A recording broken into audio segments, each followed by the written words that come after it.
Olhar Clínico, com o Dr. Álvaro Furtado. Dr. Álvaro traz para a gente hoje uma novidade anunciada pela Organização Mundial da Saúde no tratamento de prevenção ao HIV. Conta para a gente, doutor. Bom dia. Bom dia, Barão. Bom dia para a Roberta. Bom dia para todos os nossos ouvintes. E foi um anúncio agora, no começo dessa semana, está acontecendo lá na África, em Kigali, em Ruanda, um congresso importante, nos congressos mundiais de HIV, e foi anunciado uma estratégia de prevenção que vai mudar a história do HIV, né? A prevenção com uma medicação. Olha só, prestem bastante atenção nossos ouvintes. Imagina só você, para se prevenir do HIV, tomar 2 injeções por ano. Essa injeção era administrada na barriga, né, a cada 6 meses. E os estudos que avaliaram essa medicação tem um nome estranho, chama lenacapavir. Essa medicação teve uma eficácia na redução do HIV próximo de 100%.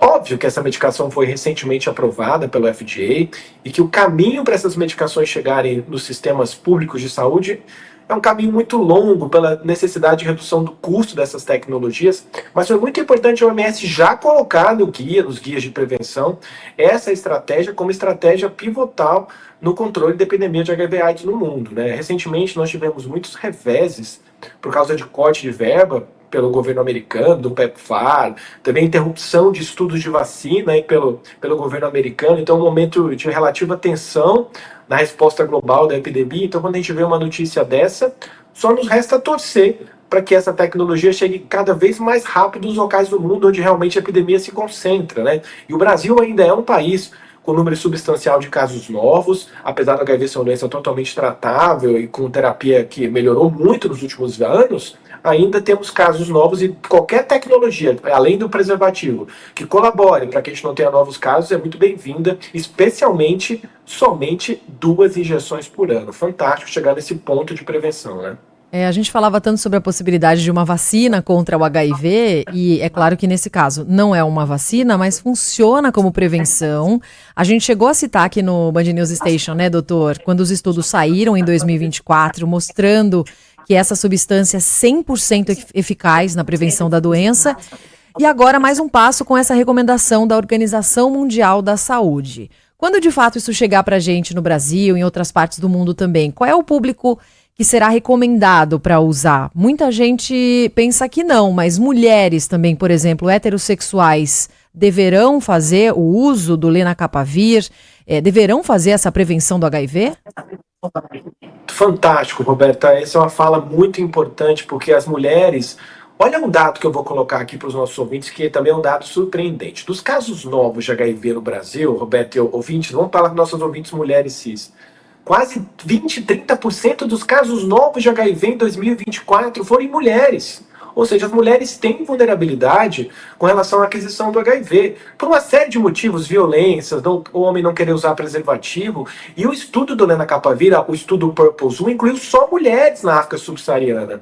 E o estudo deu 100% de eficácia. Então, o que acontece é que não se fala de prevenção com mulheres, né? Como se as mulheres fossem vulneráveis a pegar HIV. As mulheres representam um grupo de alta vulnerabilidade. Então, sim, a PrEP, tanto a injetável quanto a oral, que já tem no SUS, está disponível para mulheres. É importante que as mulheres conversem com os ginecologistas, com os médicos de família, com relação à prevenção do HIV, né? Até porque, muitas vezes, a mulher fica dependente do homem usar preservativo 100% das vezes também. Então, e ocorrem situações de não usar, de estourar. Então é importante sim, as mulheres fazem parte de grupos importantes quando a gente fala de casos novos, elas podem sim e devem usar tecnologias complementares. Ninguém está falando aqui para os nossos ouvintes que as pessoas não devem parar de usar preservativo, não é esse o papo. O papo é complementar suas estratégias, cada um consegue entender como é o modelo de vida sexual e implementar essas estratégias que é muito importante para diminuir o risco de aquisição de HIV. Doutor, e sobre a vacina, hein? Muita gente imaginava que depois do desenvolvimento da vacina contra a Covid-19, né, a mesma estratégia, a mesma tecnologia poderia ter sido utilizada contra o HIV. Há algum avanço nesse sentido, alguma possibilidade próxima de uma vacina contra o HIV? Olha, Barão, você também tocou num assunto que, né, Roberto, é um assunto nevrálgico, super importante, porque a gente quer ter uma vacina para as pessoas não pegarem HIV. E você falou muito bem, eram os estudos de vacina de RNA mensageiro que estavam acontecendo nos Estados Unidos, com uma tecnologia semelhante ao que se usou para a vacina de Covid. Os resultados pareciam ser promissores, mas infelizmente esses estudos todos foram interrompidos agora, mais ou menos um mês, 2 meses, pelo governo Trump. Então, novamente, a ciência precisa buscar outros protagonistas, né? Outras formas de financiamento. Não dá para depender totalmente do governo americano para começar a capitanear estudos de prevenção de vacina. Precisamos continuar estudos de vacina, precisamos encontrar países que capitaneiem, que têm investimento nessa área de vacina de HIV, porque as vacinas de outras tecnologias poderiam ser promissoras e a gente não pode deixar de buscar uma vacina preventiva para o HIV. Não é impossível, é difícil, foram muitos estudos que não deram certo, mas agora a gente teria tecnologia assim, para tentar uma investida um pouco mais de sucesso na busca de uma vacina. Mas, de novo, esse corte realmente preocupa muito a saúde global, a resposta multinacional quando a gente fala de casos de HIV. Há uma expectativa que esse corte de verbas impacte a África de uma forma substancial, a ponto de aumentar o número de órfãos, aumentar a mortalidade, aumentar o número de casos novos de HIV, porque sem financiamento não tem ciência, não tem tratamento e não tem prevenção. Doutor, essa profilaxia pré-exposição da PrEP, como foi recomendada pelo OMS, ela também pode ser um caminho para outras doenças, como o próprio HPV?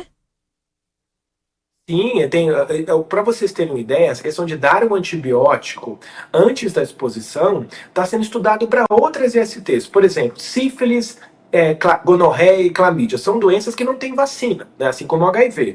E está sendo estudado, por exemplo, um antibiótico para você fazer pré ou pós-exposição para evitar o risco de você adquirir essas doenças.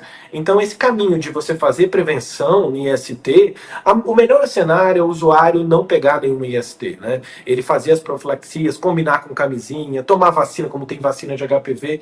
O gerenciamento da vida sexual vai em todas essas esferas, né? De novo, não estamos falando para as pessoas abandonarem preservativo, mas para que elas se testem, que elas tomem vacina de HPV, que elas tomem PrEP se elas tiverem vulnerabilidade para o HIV, que elas tomem estratégias novas que vão caminhar. A ciência evoluiu muito nas ISTs.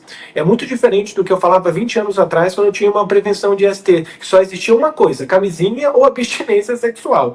Hoje não dá para mandar as pessoas pararem de ter atividade sexual. Importante que elas combinem todas essas estratégias para que elas fiquem seguras durante a atividade sexual. A expectativa é que isso melhore ainda mais, né? Toda hora aparecendo uma nova medicação, algo que possa evitar que as pessoas se contaminem com HIV ou aquelas que já estão com o vírus que tenham uma vida melhor. A gente já falou bastante sobre isso, né? A qualidade de vida de quem está com HIV mudou radicalmente. Antes era uma doença que veio para matar, né? As pessoas não tinham, a medicina não tinha nenhuma resposta, mas hoje é um cenário muito diferente. Mas como disse o doutor Álvaro, camisinha, camisinha, camisinha, né? Mesmo com todas as possibilidades de PrEP, enfim, mas às vezes a coisa acaba saindo um pouco de controle. Doutor, sempre bom tê-lo aqui com a gente no nosso Band News Station, ainda mais trazendo novidades importantes no combate ao HIV. Um grande abraço para o senhor, doutor Álvaro, até a próxima. Abraço, Barão, abraço, Roberto, ótima semana para os nossos ouvintes.